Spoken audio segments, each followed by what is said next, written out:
అందరి అభిప్రాయాలు తెలుసుకునేందుకే రైతు భరోసా సదస్సులు నిర్వహిస్తున్నట్లు తెలంగాణ డిప్యూటీ సీఎం భట్టి విక్రమార్క తెలిపారు. ఆదిలాబాద్ జిల్లా ఉట్నూరులో రైతు భరోసా వర్క్షాప్ నిర్వహించారు. మంత్రివర్గ ఉపసంఘం ఆధ్వర్యంలో రైతు భరోసా పథకం విధి విధానాలపై అభిప్రాయ సేకరణ చేపట్టారు. ఈ సందర్భంగా భట్టి మాట్లాడుతూ అన్నదాతల అభిప్రాయాల మేరకు ప్రభుత్వ నిర్ణయం ఉంటుందన్నారు. తమ్మిడిహట్టి వద్ద ప్రాణహిత చేవేళ్ల ప్రాజెక్టు నిర్మాణానికి యోచిస్తున్నట్లు మంత్రి తుమ్మల నాగేశ్వరరావు తెలిపారు.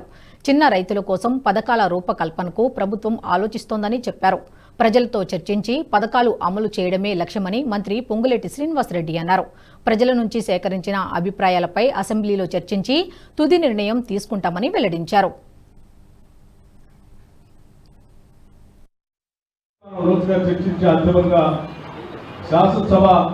మీ ఆలోచనగా చర్చించి ఒక రోజంతా ఆ తర్వాత దానికి సంబంధించి విధి విధానాలు తయారు చేసి మీ ఆలోచనల మేరకు ఆ పంపిణీ చేసే కార్యక్రమం చేయాలనేటువంటి ప్రజాప్రభుత్వంగా ప్రజల ఆలోచన అనుగుణంగా ముందుకు పోవాలనేటువంటి ఆలోచనతోనే ఈ సభా కార్యక్రమాన్ని అన్ని జిల్లాల్లో ఏర్పాటు చేస్తూ ఉన్నాం. దయచేసి ఇక్కడ ఇచ్చేసినటువంటి ప్రతి రైతు కూడా ప్రతి రైతుకు సంబంధించినటువంటి వ్యవసాయానికి సంబంధించిన అభిలాష కానీ ఎవరున్నా కూడా స్పష్టంగా ఎక్కువ ఉపన్యాసం కాకుండా, ఎందుకంటే అందరి అభిప్రాయాలు వినాలి కాబట్టి స్పష్టంగా 1, 2, 3, 4 ఇలా ఇలా ఇలా చేస్తే బాగుంటుంది నా అభిప్రాయం అని దయచేసి చెప్పాల్సిందిగా మీ అందరినీ కోరుతా ఉన్నాను. మేము ఆదిలాబాద్ జిల్లాతో నాకు చాలా అవినాభావ సంబంధం ఉంది. ఎన్నికల కంటే ముందు ప్రజాప్రభుత్వ పాలన తీసుకుని రావడం కోసం మార్చి 16 ఇదే ఆదిలాబాద్ జిల్లా నుంచి నేను పీపుల్స్ మార్చ్ అని పాదయాత్ర మొదలుపెట్టాను. పిప్పిలి గ్రామం నుంచి మార్చి 16 మొదలుపెట్టినటువంటి పాదయాత్ర దాదాపు 1 నెల రోజులు ఈ ఉమ్మడి ఆదిలాబాద్ జిల్లాలోనే పాదయాత్ర నడిచింది. ఏప్రిల్ మాసంలో ఈ జిల్లా దాటి పక్క జిల్లాలోకి ప్రవేశించాం. నెల రోజులు ఈ ప్రాంతంలో ఉన్నటువంటి గిరిజన రైతులు, గిరిజనేతర రైతుల సమస్యలు కూడా నేను ప్రతి దగ్గర విన్నాను.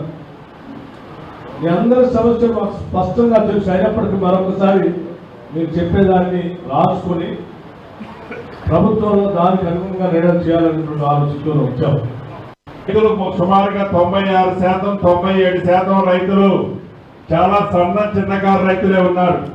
ఈ రైతులు కూడా సాగు చేసుకుంటున్నారు తప్ప కొన్ని భూములకు వాళ్ళకి సరైన పత్రాలు లేవు. కొంతమందికి ఆ పత్రాలు కాదు కదా, కేవలం సాగు చేసుకొని కాలం అట్లా గడుపుకుంటూ వస్తున్నారు.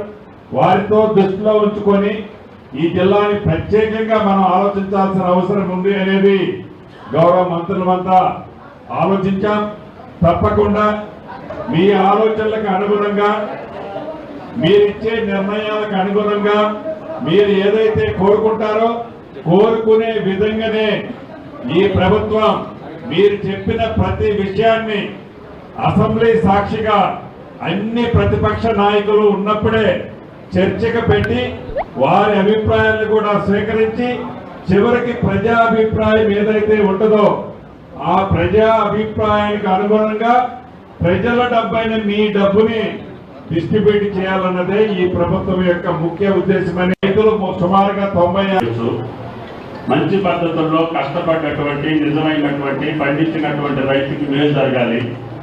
అది ఏ రకంగా చేస్తే మన ప్రభుత్వానికి మన రైతులకి మేలు జరుగుతుందో ఒకసారి మేధావులు చెప్పారు, రైతు సంఘాలు చెప్పారు, రాజకీయ పార్టీలు చెప్పినాయి. కానీ అసలు రైతు మనసులో కూడా తెలుసుకోండి మీరు వెళ్ళి, తద్వారా మనం నిర్ణయం చేద్దామని చెప్పి ముఖ్యమంత్రి గారు మా నలుగురిని సబ్ కమిటీలో పెట్టి పంపించారు. కాబట్టి దయచేసి భట్టి గారు చెప్పినట్టుగా ఈ జిల్లాకి నాకు కూడా అనుబంధం ఉంది. ఆనాడు 85, 89 మధ్యకాలంలో గతంలో జరిగినటువంటి రైతు బంధు పేరు మీద జరిగినటువంటి ఈ వీడియో మీకు నచ్చినట్టయితే లైక్ చేయండి, 10 మందికి షేర్ చేయండి. అలాగే కామెంట్ల రూపంలో మీ అభిప్రాయాలను మాతో పంచుకోండి. Nationalist hub group of channels ను సబ్స్క్రైబ్ చేసుకుని తెలుగునాట జాతీయవాద జర్నలిజాన్ని ప్రోత్సహించండి. ఈ వీడియో కింద ఉన్న బెల్ ఐకాన్ పై క్లిక్ చేయడం మర్చిపోవద్దు.